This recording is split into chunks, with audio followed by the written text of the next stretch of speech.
Hello everybody, thank you once again for joining me. Today we're going to be taking a look at the Marvel Legends Build-A-Figure Wave Bonebreaker series, Maggott. Now, before we begin, I'd like to ask if you would not mind to subscribe, to like, and to leave a comment before we start this, or you can do it after. Either way, if you do it at all, I greatly appreciate it. Now, moving Maggott to the side here, taking a look at the packaging, not much to say. X-Men, Maggott, Marvel Legends. Very nice art by David Nakayama on the side. And on the back, I will bring the bring the description over if you'd like to read it. Hit pause and you may read. But overall, it's a nice box.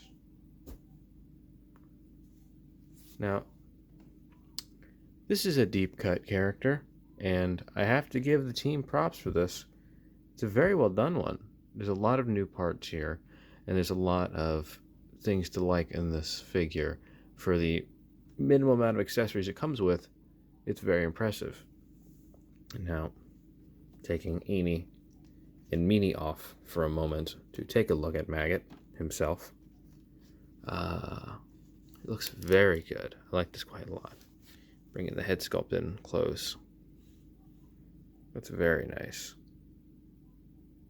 You can see the detail in the eyes with the red, with the yellow pupils, the little tuft of white hair. His grin, which some may think, well, is he a villain with that grin? No, he's just got a very happy personality. The very 90s-esque shoulder pads, and the blue leather jacket with the yellow cuff sleeves, the large belt, and the purple pants. Which, by the way, if you're wondering, the lower torso is reused from the Infinity War Hercules figure. The hands are entirely new. I'm fairly certain these arms are new as well. These arms here, I'm fairly certain, are brand new pieces, brand new molds, which are very nice. Just a standard white undershirt underneath. It looks very good. I like the blue. I like the shade of the blue. Compared with the shade of the blue of his own skin, and the purple, or the kind of magenta pink purple, it blends very well with the yellow highlights as well. Now, moving him aside briefly to take a look at Eenie and Meanie. This is Eenie or Meanie, depending on which you prefer, but it's a very nice sculpt. Not much paint detail, just the three little eyes, but it's very cool to see these and to have these figures in a proper 3D realm as opposed to just being on the comics. Now, this one specifically is designed to wrap and just stick onto shoulder like that. This one has a curl to it, which you are supposed to tie onto his arm. It's very nice. Very nice curl, and I will demonstrate how you do that just now. Taking this one off, forcing his arm forward, taking the appendage. You have to kind of, it's a softer material, so it has the ability to warp, so which is good, so you can wrap it around the hand there, and there we go. Now he's holding it, or sorry, holding her, as they are described as female, and there is the other one up there as well. And now you might be wondering what these are. These are his digestive tracts. Now, for a brief history of who Maggott is, Maggott, who went by the name Japheth, was a young child from South Africa who was I don't know if the youngest, but one of the younger ones of the family of 5 that he had, and from birth until he eventually ran away from home, he suffered horrible stomach pains constantly throughout his entire youth. And it got so bad to the point that his parents believed that he had cancer of some sort, or even if he did, there was nothing they could do to help him. And eventually Japheth found his mother crying one night and praying that either the pain would get taken away or that he would die so he would not have to suffer such constant pain, because almost 12 years of that would be an insurmountable pain. And he took his father's Jeep, he drove off to the desert and planned to take his own life. That is until Magneto found him and found that he was actually a mutant, and this is what was causing him the pain. The the Eenie and Meenie, the digestive tracts, had not left his body. Magneto freed them, and the pain had subsided, at least to some degree. And I'm not entirely sure where the blue comes from. That might just be a secondary mutation. It might be a personal thing he did to himself. I'm not sure. I've not read much of Maggott, as he's not had very many appearances in what I've read. But in case you're wondering, he did first appear in Uncanny X-Men number 245, I want to say. So if you're interested in him, you can probably pick that up from your local comic stop for probably maybe at most $5. But very good. Now, taking Eenie and Meenie away, let's take a look at the articulation that he comes with. That he has. Head is on a ball joint and a swivel. Can look up that far. Can look down that far. Side to side. Do a full 360, as is to be expected.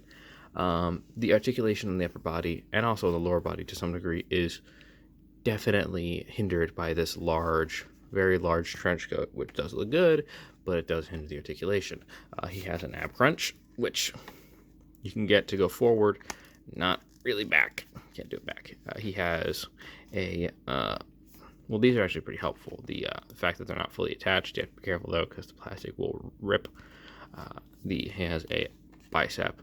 He has a shoulder hinge and a swivel, and he has a swivel at the upper bicep, and he has, by the way, these are double pinless. He has double jointed elbows. He has a swivel and a hinge at the wrist. Same on the other side. And on the lower body, he has a swivel at the waist, which does run for full 360. He has double jointed knees. There we go. Can't quite get them to a full 90, but knee to like a 70. Pull them down. He has a swivel at the upper calf, or lower calf, sorry, and he has a hinge and a swivel at the foot. So definitely does not have the most articulation out of a figure from this wave, but he don't really need much for Maggott. He is a very good looking figure, though I quite like him. Now, taking a look at the accessories he comes with, we of course have Eenie and Meenie, or Eenie and Meenie, depending on which you prefer. I talked about them briefly before, so we don't really need to spend much time with them. I will bring them in once more, though, for a closer look. Very nice sculpt work and detail.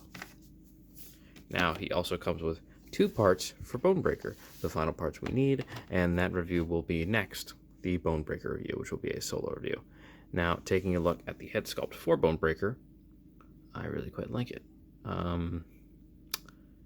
It's an odd look, though, I won't lie. I mean, I like the fact that he's got like the tongue detailing and the teeth and everything. He looks mad, but as soon as you move these eyebrows out of the way, he looks like a screaming baby. It's honestly quite funny. And also the sunglasses do pop off, because there's 2 holes on either side of his head, and there is a pin on the inside of the sunglasses, which I suppose means you can just kind of clip them onto anyone if you wanted. But yeah, no, that is a fun look. He's got a wild mohawk. Yeah, no, that's fun. I like that quite a lot. And he also comes with this generic space looking gun. Just a kind of brownish gray with a little bit of silver paint on the tip here. And also a little hole here, which you can use if you have any of the G.I. Joe Classified Series blast effects parts. You can use that. I don't have any, otherwise I would. But you make do with what you got. Now to bring in some figures for some size comparisons, I will bring in the Siren figure, a recent review from my channel, and also a member of his fellow wave mate, and you can see that he has about a full head on her. Actually, more than that, it looks like. He's a very tall figure. Just so you know, this is a very tall figure. I quite like it. I think it looks very good. Again, I love the blue, love the purple. I think it's a really good looking figure. Now, swapping her out for Darwin, yet another wave mate. Still a little bit taller than Darwin. Darwin is pretty tall. It's a pretty tall figure mold, but this Maggott is large. Is a very large figure. Bringing in another mutant and fellow wave mate, we have Vulcan, who, again, much taller. I like that quite a lot, though. I think it's good to have some occasional tall beast-looking creature, which means, oh man, I should get that. I gotta put an order in for that new beast, that retro beast. Very good looking figure. Now I wish I had Magneto, but I unfortunately don't. So I will bring in the shortest X-Man of Wolverine, specifically the Hot Claws one, and my God, does he have some real height on him. That is excellent. I love that. That's awesome. Overall, as a figure, he's not terrible. I really, really like this version of Maggott. It's the only time we've ever gotten him in a 6-inch figure scale. We might have had like a 5-inch one back in the old Toy Biz days, but I could not tell you.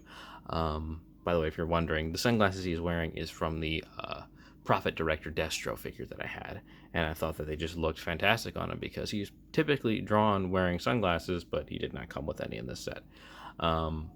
But I'd like to thank you for sticking to the end of this, and if you would not mind, please hitting subscribe, please hitting like, please leaving a comment now if you have not done so already.